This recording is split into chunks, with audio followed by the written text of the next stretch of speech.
Welcome to Penrose Learning, where we make understanding easy. You start by choosing the right formula and prepping skin.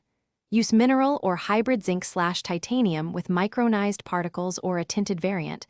These reduce white cast. Once chosen, cleanse and pat skin slightly damp to help lotions glide. Dispense 0.5 to 1 teaspoon for face, less for eyes.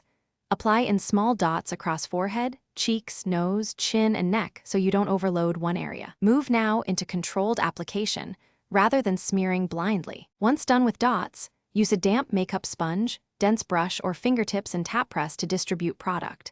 This preserves pigment and prevents streaks. Apply thin layers, waiting 30 to 60 seconds between coats so each layer sets. This prevents piling and visible residue. Make sure to blend outward into hairline, ears, and neck for a seamless finish. If you need more coverage, add another thin layer rather than one thick application to avoid white cast buildup.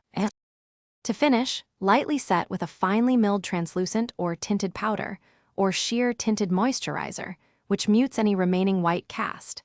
If you still see white residue, immediately buff the area with a damp sponge using circular motions, or layer a thin tinted sunscreen or cream over the spot to neutralize it. Make sure to patch test product mixes beforehand. If touch-ups are needed during the day, use a small tinted stick to blend without reapplying heavy sun. Thanks for watching. If this was helpful, leave a like and consider subscribing. See you next time.